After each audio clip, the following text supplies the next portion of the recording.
Why?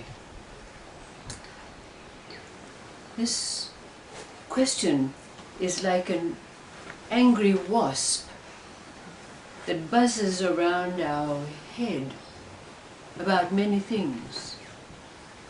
And we speculate, and we ponder, and we argue, and we agonize. But where do we find the answer? There's a story about two women who gave birth to a child at the same time. But one of the babies died. So the mother of the baby that had died stole the baby of the other woman. And of course after that there was a great fight, debate going on between them. Each of them had stories, each of them could prove that the child was theirs. Everyone got involved, the families, the neighborhoods, the community. So finally, they went to the magistrate. And, of course, both women's breasts were engorged with milk. Both of them had plausible stories about why the baby belonged to them. So the judges couldn't make any decision. So it was decided that they would go to a spiritual master to try to find the answer. So everyone went. The mothers, the families, the community, the judges.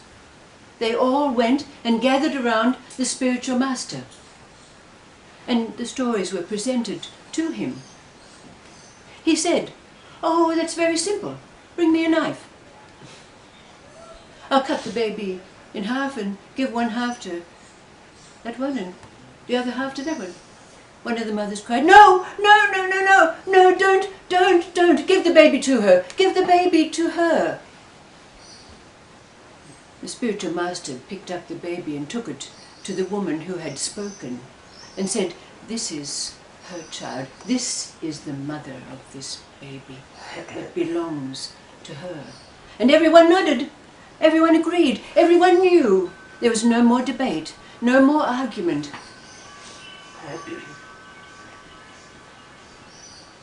This was ridiculous. Everyone was aware that the answer was stupid.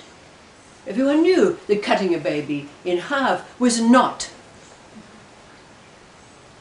a way to do it. And yet, everyone knew this was the mother of the baby. There was no question about it. Everyone nodded, everyone agreed. This was a truth, the truth. How do we know? There was a seeker after the divine who'd been with a spiritual master for some long while. And he went in to the meditation hall and found his master in deep meditation. But his master's mouth was moving. So the seeker went over to his master and bent down and listened. And he heard the master expounding the most amazing details about the mysteries of life. And then the student became aware that the room was filled with angels. And there was a celestial being. It could have been Buddha, it could have been Jesus. And then the master opened his eyes, and the celestial being and the angels disappeared. But the student said to the master, "Master, when I came into the room and during meditation, I saw your mouth moving and I listened. And I heard you speaking of the great mysteries, and then the room was filled with angels and a celestial being." The master nodded his head to the student and said, "Ah, then you understand." what does it mean? What does it mean? What do these stories mean for us? Where is the place that we can nod our head and absolutely know? And how does it come about? The stories give us the answers. The question's been asked so many times, again and again, as we sit here.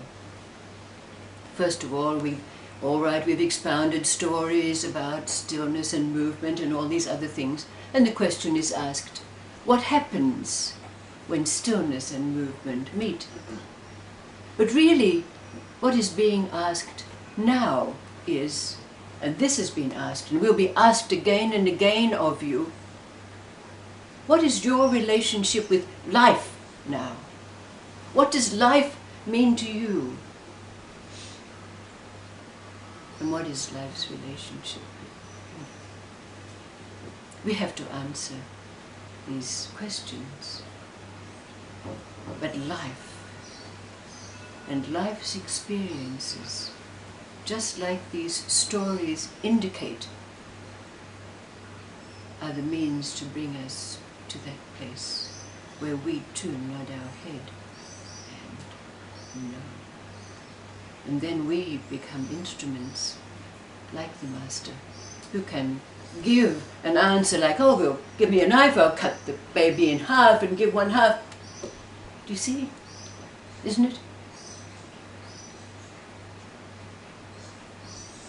How? We can keep on asking why? We don't need to anymore. We don't need to. How?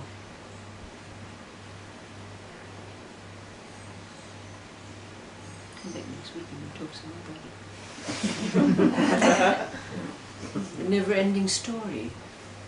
The chain that goes on. Its links, endless. But isn't that life? This is life right here. Thank you.